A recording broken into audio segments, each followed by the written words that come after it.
Okay. I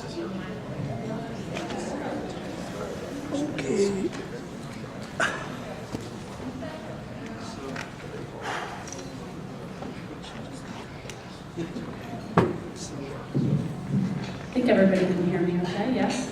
Yes. Hi, good morning. Good morning, everyone, and welcome. How's everyone doing? Oh, yeah. Good. It's great to see so many faces out there today.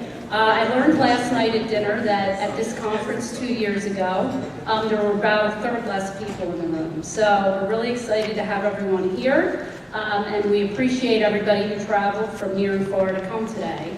I know a lot of people are fairly local, but we do have a family here from Calgary, and we also have a young couple here that traveled from Athens, Greece, to be with us today. So, Faye and Stavros, if you could just raise your hands for a second. If you guys, at the break or at lunch, if you can introduce yourselves to them, because I know they're very eager to meet some other FA families.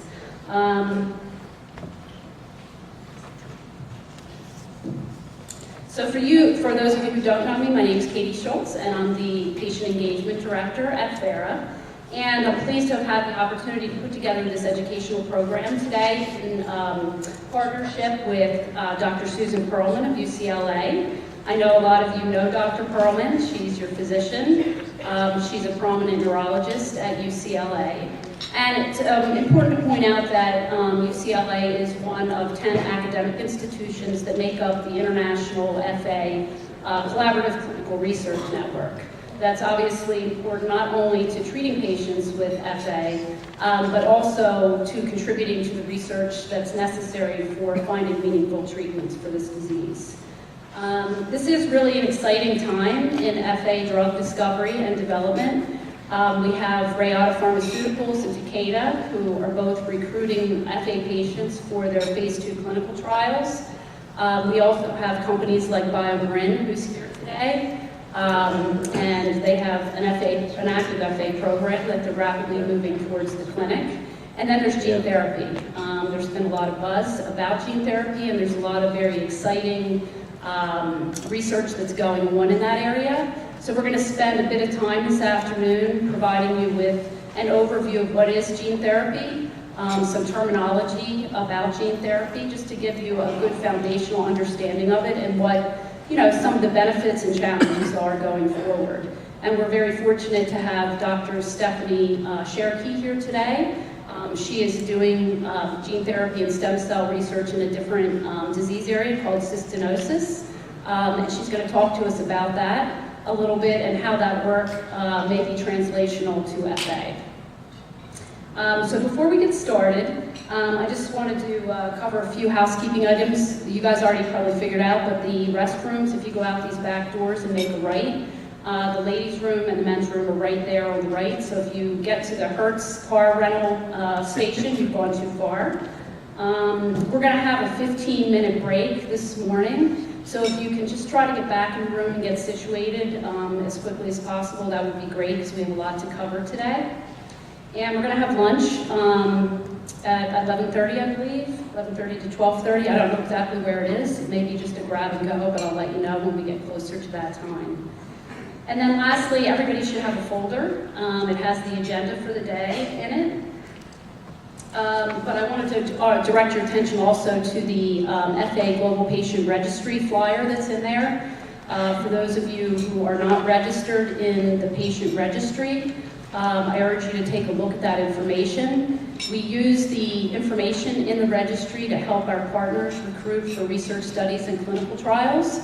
And even if you're not interested in doing those things, your information is very important because it helps us understand the prevalence of FA, as well as where people live. And we also use it to provide the FA community with important research updates, like webinars and things like that. So the URL is on that sheet of paper, and if you have any questions about the registry, you can always ask me. And then lastly, I just put together a brief survey that I'd like you guys to fill out and just leave on the table at the end of the day. It'll only take you a few minutes to fill out, but it'll help us to collect information from your perspective so that we can improve these programs going forward. So let's get started. Our first speaker is Dr. Susan Perlman with UCLA. And Dr. Perlman is a graduate of Cornell University. She has a background in biochemistry and graduated from SUNY School of Medicine at Stony Brook in New York with her MD. And then she completed an internship in medicine and residency in neurology at UCLA Medical Center, followed by a 2-year MDA fellowship studying the biochemistry of Friedreich's ataxia. She's been a clinical professor in neurology at the David Geffen School of Medicine at UCLA since 2003. And she's the director of the Ataxia Clinic at UCLA since 1986, and a director of the HDSA Huntington's Disease Center of Excellence at UCLA since 2005. Dr. Perlman currently heads up the Neurogenetics Clinical Trials Program at UCLA. Please join me in welcoming Dr. Perlman.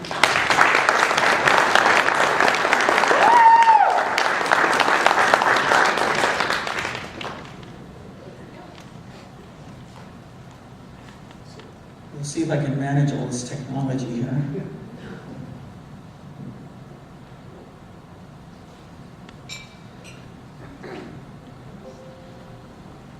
So I was asked to give an introduction about Friedreich's ataxia, about our clinical research consortium, and the natural history study, standing on one foot in about 20 minutes. So I think our time is now down to 18 minutes, but I'll set the stage for the presentations you're going to be hearing. And I'm going to try to give you a focus that I've tried to give patients in my clinic, for all the years that I've been working with Friedreich's, that, back in the day, you couldn't think about crossing the United States in 3 days in a horse and buggy. But now in a fast car, you can do it in 3 days, and in a fast airplane, you can do it in 3 hours. So even though getting off the starting blocks with many of the clinical trials that we've experienced together and the ones that are currently on deck and the ones that will be coming up, it seems like it drags on, there's delays, there's long gaps. The curve is getting faster. So I think, for all my patients who remind me that 10 years ago I told them, we'd have disease-modifying therapies in 5 years, it will happen. And as long as we can work on keeping people healthy, keeping them on their feet, in touch with the medical needs that they have with their Friedreich's, they will see these disorders become treatable disorders. So here's my disclosures. I think most of my personal relationships with funding agencies have been for the purpose of clinical research. Friedreich's ataxia by the numbers. Incidence, I think the average is 2 in 100,000. Carrier frequency somewhat less than some of the more common inherited disorders, but common enough that carriers do meet each other, they do marry, and they have children with Friedreich's. Onset of ataxia less than 25 years of age is most of the time Friedreich's. And I think the general pediatric population of practitioners, pediatric cardiologists, pediatric orthopedists, and pediatric neurologists are more and more aware that they can test for Friedreich's and make the diagnosis earlier, reducing the delay in diagnosis that many people have experienced. It's an identified gene mutation. It's an expansion of a GAA moiety in part of the gene that when it's enlarged, it prevents the gene from being able to make protein. So the bottom line is that Friedreich's ataxia is caused by a frataxin protein deficiency. It is fairly common in European populations, North African populations, Middle Eastern, Indian populations, because the unstable range of that part of the gene is more common in those populations. People from the Far East, Sub-Saharan Africa, Native Americans, and Native Australians don't tend to have genes with parts in that unstable range. They tend to have much smaller repeats, as it were, that never expand and ultimately never cause disease. So, much of the research that has been done has been in Europe, North America, where the disease is more prominent. There is a smaller percentage of people who have what's called a point mutation, where the gene may be able to make the protein, but it has a defect in it, so the protein may be less active or have altered activity. The protein itself is involved in iron homeostasis, handling of iron, transporting of iron.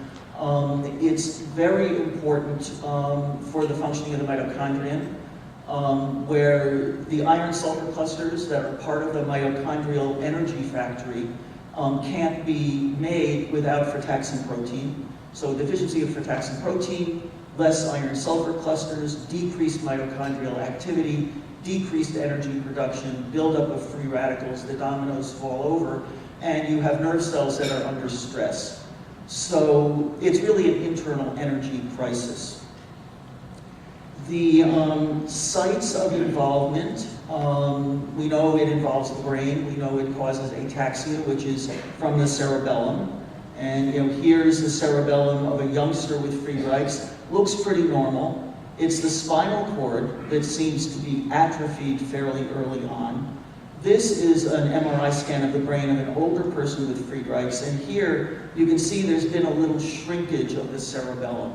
So there is involvement in the cerebellum, which is going to be important for some of the research you're going to be hearing about. It's not just a spinal cord disease, but to actually see the cerebellar atrophy and to have that loss of cerebellar nerve cells may take years. So earlier intervention can potentially prevent that from occurring and maintain better cerebellar performance over the course of the illness.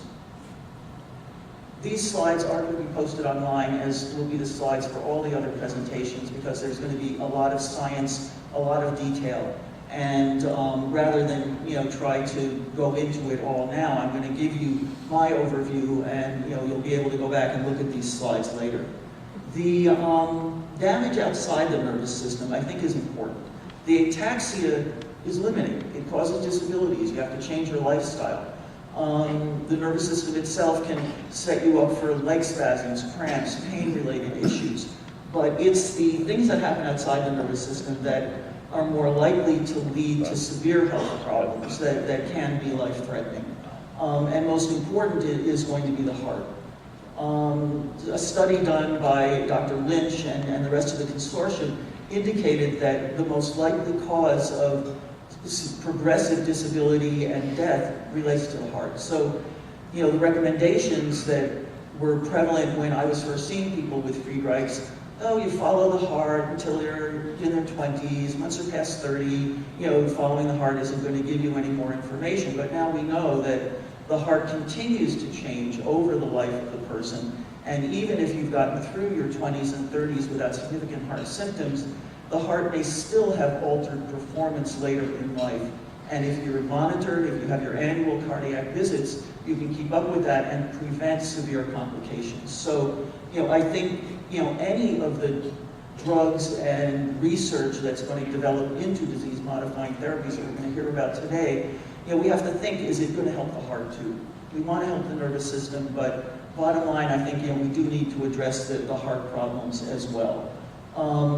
The orthopedic issues, a small percentage of people who may develop diabetes, problems with bowel and bladder coordination. Their muscles, like all the other muscles, they need to be coordinated. So a lot of what goes on with health maintenance, just your normal visits to your neurologist, your primary care doctor, you have to take care of your health.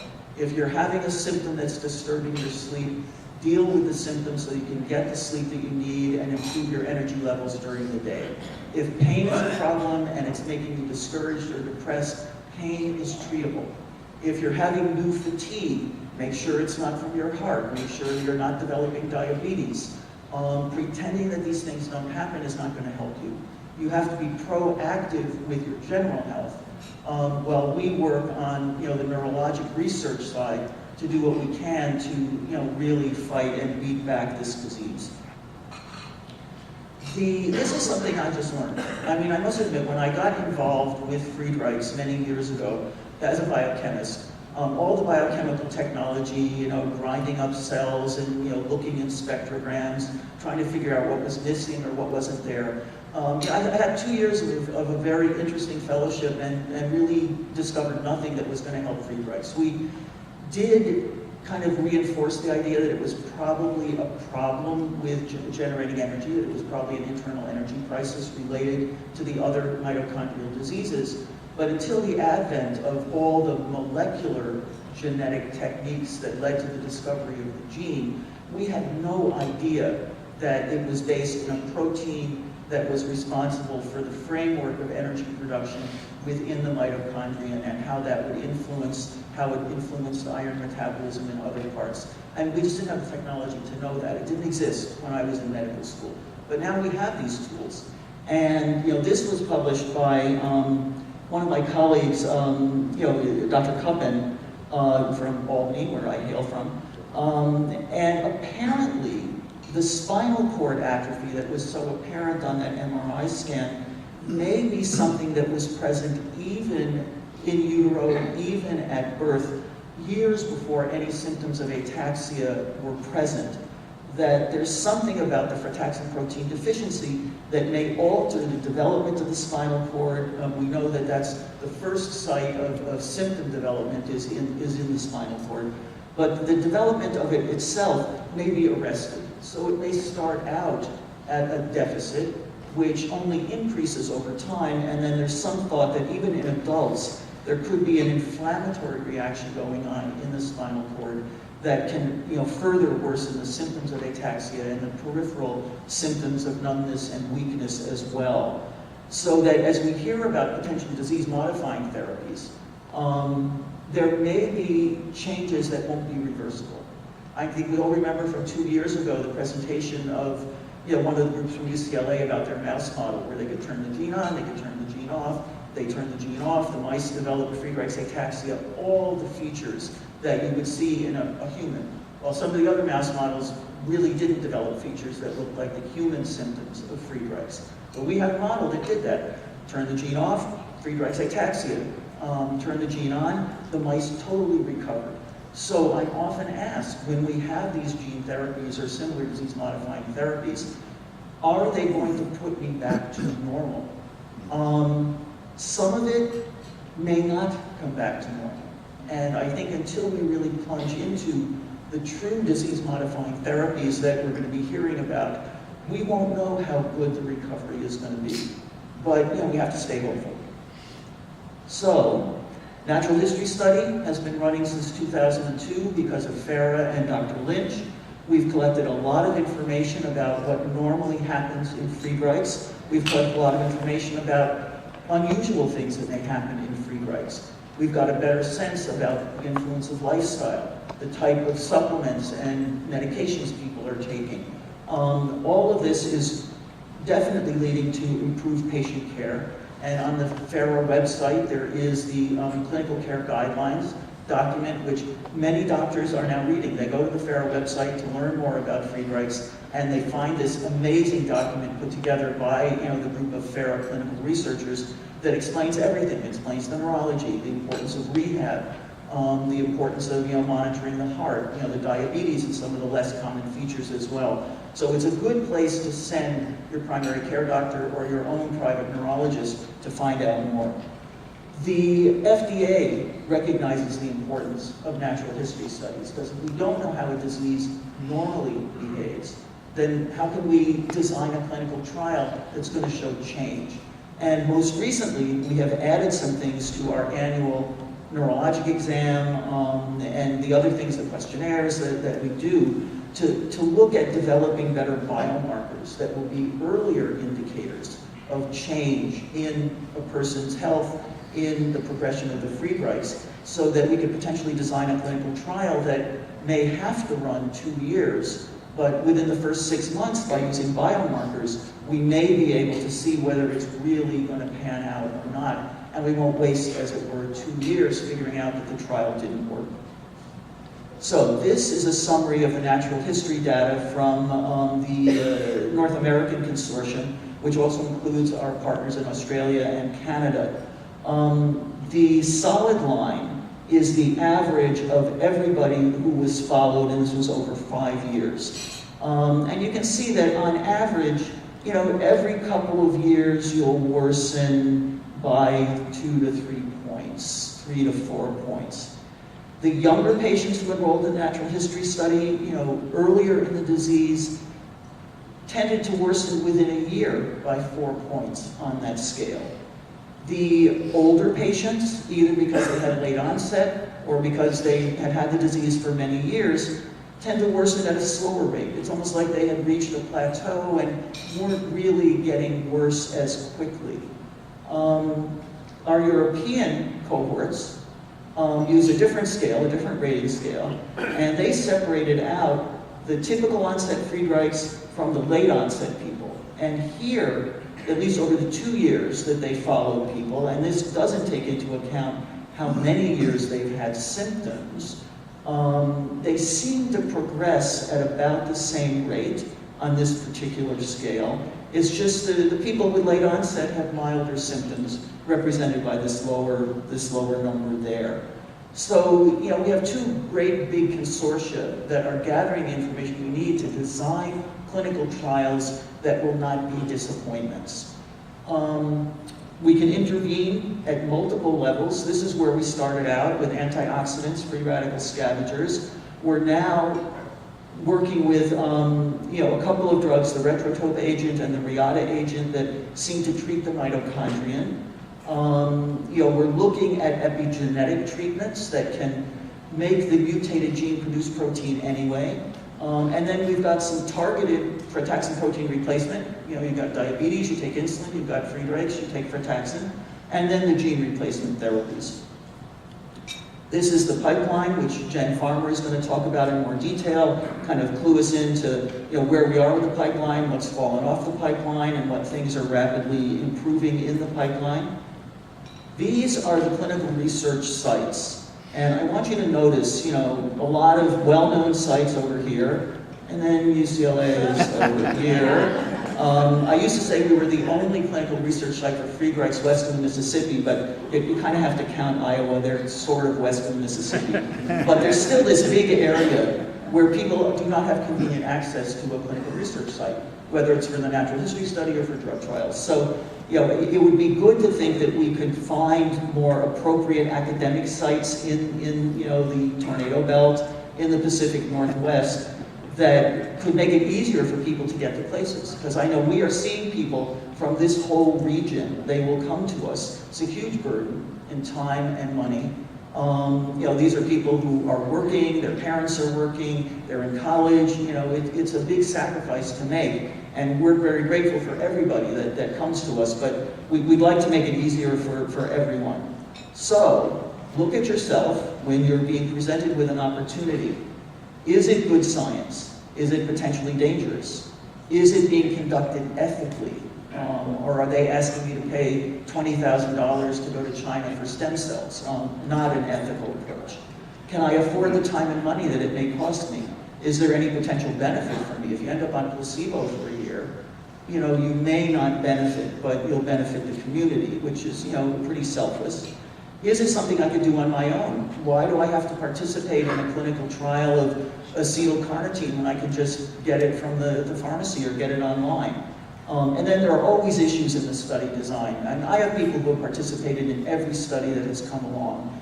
Not one of them has come up with statistically significant results yet, but they keep raising their hand, they keep coming back, because they know that our ability to do these studies is getting better, the agents in the studies are getting better, and that we need all the manpower we can get to get these studies done in a timely fashion.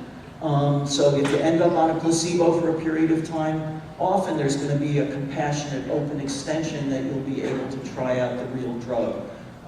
The delays from the FDA, the delays internally, the delays in finding funds to run a study, the lawyers that are involved at multiple levels, kind of punting, contracts back and forth, it's all delays, but I think we're getting smarter about handling them, as my team from UCLA that is sitting here that do a lot of that paperwork and hunting, they're getting more creative. So, raise your hand. Get on the registry, stay informed. You'll get the notices about clinical trials that are appropriate for you. You'll get the general announcements. And we can show an interested drug company, look, we've got 500 people enrolled that seem to meet on the surface criteria for the trial you're planning. And, we can, say, we'll send your flyer out to them. We'll give them a notice that you're interested. But if you don't raise your hand, we're going to stay a small orphan disease, with, very few drug trials that will be offered to us. So this is the team that we've had over the years at UCLA. I'm currently seeing most of the Friedreich's ataxia patients. Our MDA clinic sees some, but they're all connected with me just because of my involvement in the clinical research. Here's our team. Actually, I tried to get a more recent team photo, but everybody is so busy they just didn't have time to take one. So some of the people on the team have rotated off. Some of them are still there. Aaron is still with us. Dr. Bordelon, who works with me, is a backup neurologist. I'm still there, obviously. So, we want to work with you. We want to be partners. And we can't thank you guys enough for everything that you've done for the field. So I think that's it.